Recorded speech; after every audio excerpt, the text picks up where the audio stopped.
बोल सच्चिदानंद भगवान की जय।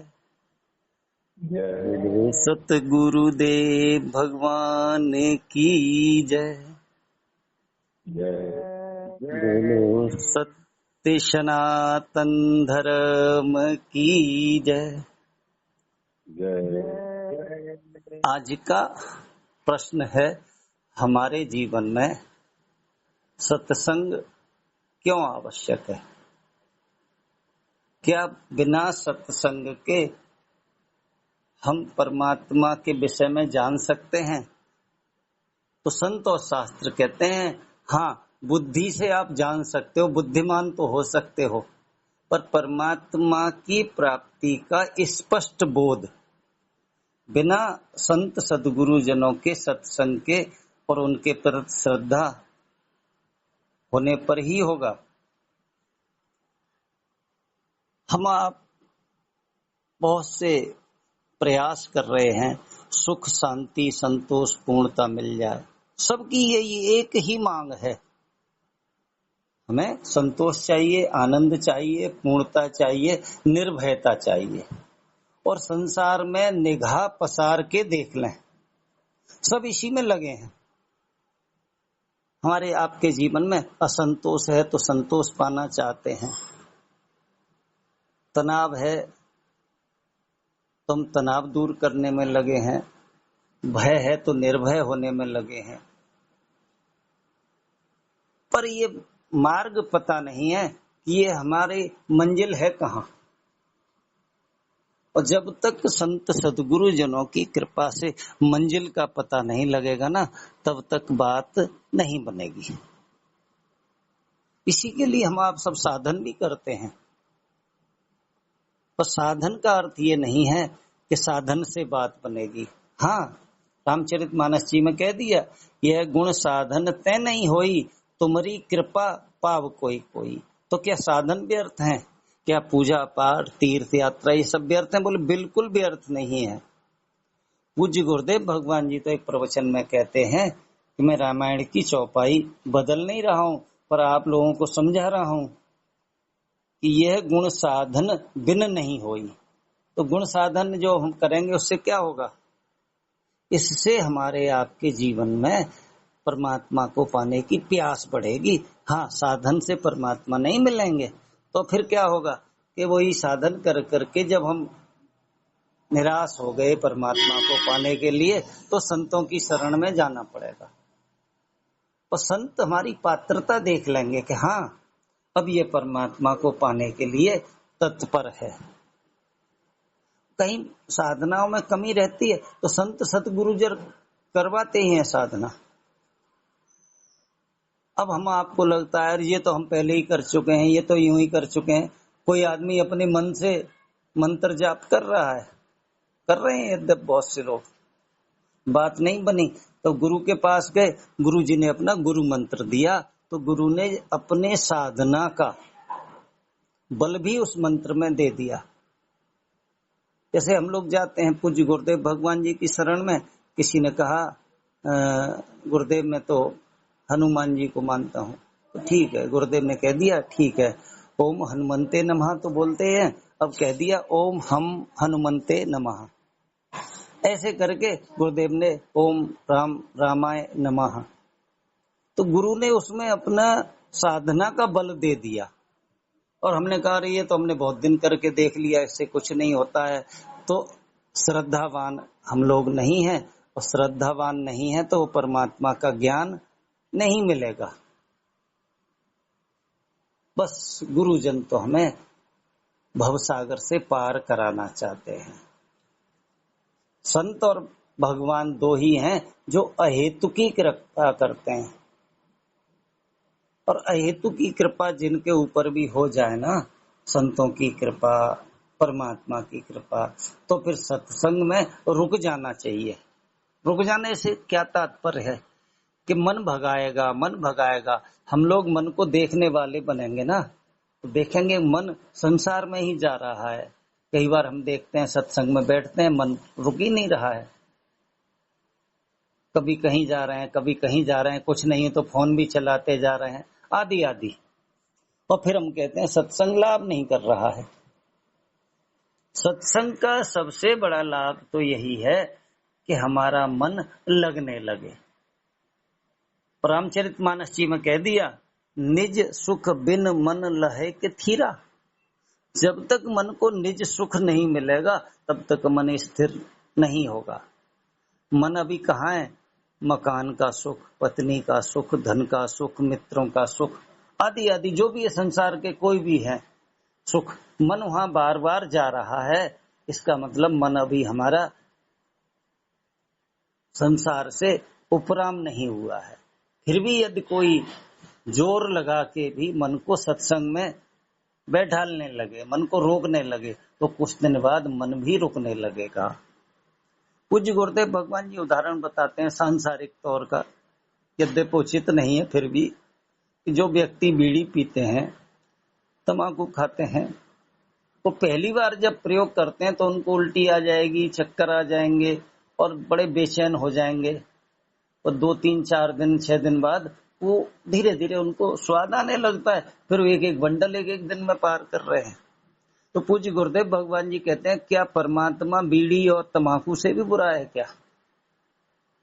बेशक तुम्हारा मन भागे, ऊबे, जैसे बीड़ी वालों का मन उबकाई आती है, वॉमिट कभी कुछ, पर फिर भी वो यूज करते हैं ना। तो इसी तरह सत्संग बार बार जब सत्संग सुनेंगे ना तो मन को रस मिलने लगेगा और फिर मन स्थिर हो जाएगा। और मन स्थिर हो गया जिनका भी, फिर संत सदगुरु जनों की कृपा करुणा से बहुत आसान है परमात्मा की प्राप्ति। कबीर जी तो इतना कह देते हैं, कबीरा मन निर्मल भया, जैसे गंगा नीर पाछे पाछे हरि फिरे, कहत कबीर कबीर। मन निर्मल हो जाए, मन निर्मल होने के लिए ही साधना करनी चाहिए। कुछ देह के तल की साधनाएं होती हैं और कुछ होती हैं मन के तल की। देह के तल पे भी हम सेवा कर सकते हैं। सेवा काय के लिए करें? सेवा के भाव से, पर हित के लिए जो भी काम करेंगे ना, तो उससे हमारा देह भी मतलब काम आ जाएगा और मन। मैंने बताया एक बार गुरु नानक देव जी के पास एक व्यक्ति गया, बोले महाराज जी मैं कुछ कर नहीं पाता हूं दान आदि, मैं बहुत गरीब हूं। तो गुरु नानक देव जी ने उसको ऐसा उत्तर दिया कि वो भी उलझन में पड़ गया। बोले बेटा तुम गरीब इसलिए हो क्योंकि तुम दान नहीं करते हो। तो उसको तो ऐसा लगा महाराज जी मेरे पास कुछ है ही नहीं, यही तो मैं कहने आया था, दान कैसे करूं। तब उन्होंने बड़ा सुंदर सा शब्द कहा, बोले बेटा धन से ही दान होता है क्या? क्या शरीर से तुम अपंग हो? शरीर से तुमने कभी किसी की निस्वार्थ भाव से सेवा की? शरीर से तुम सेवा न करो, ये शरीर से सेवा करना भी दान है। भगवान के दिया हुआ शरीर किसी दूसरे के काम आ जाए तो ये दान है। वाणी का भी दान हो सकता है। तुम कभी किसी से 2 बोल प्यारे से बोले तुमने निस्वार्थ भाव से, तो दान से तात्पर्य क्या है? मन से दान करें। हे प्रभु सबका भला हो, सबका कल्याण हो, यही मंत्र जप के देखें, क्या ये दान नहीं है? और हम आप देखें इससे एकदम सच्चे हृदय से परमात्मा से कहेंगे सर्वे भवन्तु सुखिनः सर्वे सन्तु निरामया। यदि हम इस भाव से, जरूर नहीं है मंत्र बोलना है, हे प्रभु सबका भला हो, हे नाथ सबका भला हो, हे नाथ सबका भला हो, यही मंत्र मान लें हम लोग और करके देखें। 2-4 दिन में हमें इस मंत्र कोई प्रार्थना बनने लगेगा। प्रार्थना क्या? सबका सुख, सब सुखी हो जाएं। जिस दिन ये सूझी पड़ जाए सब सुखी हैं तो मैं भी सुखी हो जाऊंगा अपने आप, मैं सबसे अलग नहीं हूं। यदि कोई व्यक्ति कहे हे भगवान सिर्फ मेरे खेत में पानी बरसा दो, हे भगवान सिर्फ मेरे खेत में पानी बरसा दो, तो ऐसा संभव नहीं है कि भगवान आगे सिर्फ आपके खेत में बरसाएगा। आप प्रार्थना करें हे भगवान सबके खेतों में पानी बरसाओ, हे प्रभु सबके खेतों में। तो आपका खेत तो अपने आप सबके बीच में ही तो है। तो हम आप लोग देह के तल पे सेवा करें, मन के तल पे, वाणी के तल पे सेवा करें, सबको बोलें, प्रेम से बोलें। और यदि भगवान का भजन, भगवान का सत्संग कुछ भी कर सकते हो, पर निष्प्रय भाव से, अहंकार वर्धन के लिए नहीं कि मैंने सत्संग सुनाया, मैंने भजन सुनाया, मैंने अमुक काम किया, नहीं। वो करवाना चाहता था तो हो गया। इस भाव से जब हम करेंगे तो सत्संग का लाभ मालूम पड़ने लगेगा। और सत्संग का सबसे बड़ा लाभ क्या है? मन इधर उधर भागना बंद कर देगा। और मन जब अमन होने लगेगा तो संत सदगुरु जन कहते हैं कि फिर जीव भाव हमारा स्पष्ट हो जाएगा। ना हम देहो न मैं देहो, न मैं देहूं न देह मेरा है। यही तो मैं मेरा का बंधन है और यही माया का बंधन है। मैं और मोर तोर से माया जे बस कीने जीव निकाया। जीव को अपने बस में मैं मेरे ने कर लिया है। अब जैसे ही यह जीव गुरुजनों द्वारा बताए मार्ग से अलिप्त और असंग होने लगेगा, तब संत सदगुरु जन इस जीव को जो सच्चा सत्संग है वो करा देंगे। अब कहेंगे ये सत्संग नहीं है जो बोलने में हो रहा है, बोले ये सत्संग नहीं है। हाँ, ये उसकी तरफ इशारे हैं। इस सत्संग से हम लोग उस परमात्मा के बारे में आश्वस्त हो सकते हैं कि परमात्मा कहाँ है। पहली बार संत सदगुरु जनों के सत्संग में जाके पता लगता है कि वो परमात्मा सर्वत्र है, सदा है। सर्वत्र है तो यहाँ भी है। और सदा का मतलब ऐसे नहीं है कि सतयुग में थे परमात्मा या द्वापर में थे या कलयुग में नहीं है। बोलो सर्वत्र है, सदा है और सब में है। जब सब में है तो हमें विश्वास क्यों नहीं हो रहा है? श्रद्धा का अभाव है। जिन्होंने भी संत सदगुरु जनों की कृपा करुणा से विश्वास कर लिया, तब गुरुजन कहेंगे कि तू अपने में ही खोज। और जो हम संत सदगुरु जनों की कृपा से अंदर गए ना, तो वहीं बैठा मालिक तैयार है हमारा। वो तो इंतजार कर रहा है परमात्मा कि कब यह जीव मेरी ओर आ जाए।